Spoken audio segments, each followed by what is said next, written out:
दोस्तों नमस्कार।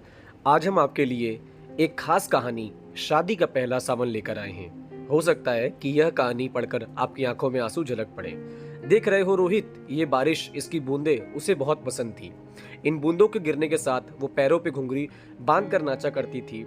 इतनी खूबसूरत लगती थी वो कि उससे सामने मोर भी फीके पड़ जाते थे। उसे बारिश बहुत पसंद थी और आज ही पसंद होगी। आज इस बारिश के साथ उठने वाली मिट्टी खुशबू फिर से उन दिनों में ले जाकर मुझे छोड़ आई है जब हम बरसात के मौसम पर सड़क पर यूं ही घूमते हुए घर आते थे।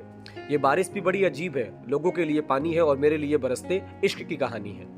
पहाड़ी के पीछे जो वो ढाबा है जहां मैं चाय पीने जाता हूँ, वहां की चाय उसे बहुत पसंद थी। हम हर बरसात में कॉलेज से लौटते वक्त वहां की चाय जरूर पीते थे।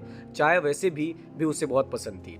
मई जून की दोपहरी में भी चाय पीना पसंद करती थी और जब मैं मन करता था तो बड़ी नजाकत से कहती थी, जनाब आपके लिए सिर्फ चाय होगी, मेरे लिए तो इश्क है। फिर मैं कहता था कि जब चाय से इश्क है तो मैं क्या हूँ? तो वो कहती थी, तुम और मैं तो एक हैं, तो मेरी पसंद तुम्हारी भी पसंद है, और ये बोलकर हंसने लगती थी। जानते हो, क्योंकि चाय मुझे कभी पसंद नहीं थी और ये बात वो जानती थी। हाँ, कभी कहा नहीं मैंने उससे, लेकिन उसे पता चल गया था। तुम्हें पता है, जिस दिन हमारी शादी तय हुई उस दिन भी ये बादल ऐसे ही जोर से बरस रहे थे। हमारे साथ इन्होंने भी उस खुशी को महसूस किया था। ये भी हमारी खुशी मेरी नैना की तरह झूमकर नाचे थे। उस दिन नैना ने मुझसे कहा था कि हम अब हमेशा इन बूंदों के साथ नाचेंगे गाएंगे।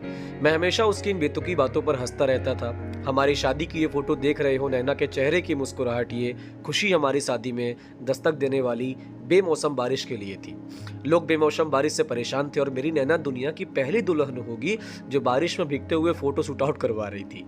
नैना को कभी अपने मेकअप सजने संवरने की कोई चिंता नहीं रही। वो हमेशा से ही ऐसी बेपरवाह सी थी। रोहित सर, वो फोटो तो नहीं इस एल्बम में? अंशुल, नैना बारिश वाली फोटो का एक अलग एल्बम रखना चाहती थी, उसके लिए अलग एल्बम भी बनवाई थी। शादी के बाद 15 दिन बाद ही मुझे अपनी ड्यूटी पर वापस जम्मू जाना पड़ा। जब यह बात नैना को पता चली तो वह मुझसे बोली कि तुम फौजियों का काम छुट्टी के मामले में बड़ा खराब है, लेकिन ठीक है, जाओ जल्दी आना। सबको बता दो कि तुम्हारे साथ रहने की बरसात में मैंने बुकिंग कर ली है, तो अपनी बारिश तुम यहीं बिताना मेरे साथ। शादी के पहले सावन में मुझे तुम्हारी छुट्टियां गिफ्ट में चाहिए। मैंने मुस्कुराते हुए कहा था, आपका हुक्म सर, आंखों पर। तो वो हंसने लगी थी। जब मैं वापस जा रहा था तो उसने अपनी आंखों में बिखरी नमी को छुपा लिया था। उसकी आंखों से एक आंसू ना गिरा। फिर मानसून आया और जम्मू में बाढ़ आ गई और मेरी छुट्टियां कैंसिल हो गई। जब नैना को यह बात पता चली तो बहुत निराश हुई थी वो। वह मेरे बिना सब कुछ अधूरा ही लगता था, लेकिन मैं क्या कर सकता था, नहीं आ पाया। मैं बाढ़ में फंसे लोगों की जान बचा रहा था। अपनी नैना को उनका मनचाहा सावन ना दे पाया, उसका गिफ्ट उसे नहीं दे पाया। फिर एक हफ्ते बाद पता चला कि नैना बाहर गई थी। लैंडस्लाइड हुआ और नैना अपनी कार के साथ नदी में जा गिरी। 2 दिन बाद उसकी लाश मिली। उस दिन ऐसा लगा जैसे मैं मर ही गया। तब आया था मैं इसी जगह जब मेरी नैना मुझे छोड़कर जा चुकी थी। तब मैं यहाँ से उसकी यादें समेटकर अपने साथ ले गया था। तब से हिम्मत नहीं हुई यहाँ आने की। अब 5 सालों बाद मेरी पोस्टिंग यहाँ हुई है तो बहुत हिम्मत जुटा कर आया हूँ, लेकिन ऐसा लग रहा है कि मेरी नैना मेरे यहाँ आने से बहुत खुश है।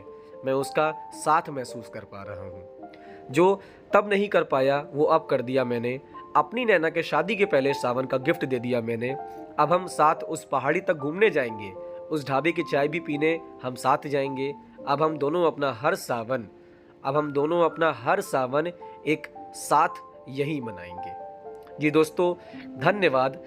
मैं आशा करता हूँ कि आपको ये स्टोरी मेरी बहुत अच्छी और प्यारी लगी होगी, और ऐसे ही प्यार करने वाले 2 जोड़ों के बीच की स्टोरी मैं इस चैनल पर लाता रहता हूँ। ऐसी स्टोरी सुनने के लिए इस चैनल को सब्सक्राइब करें और हमारे साथ बैठ के एंजॉय करें। धन्यवाद।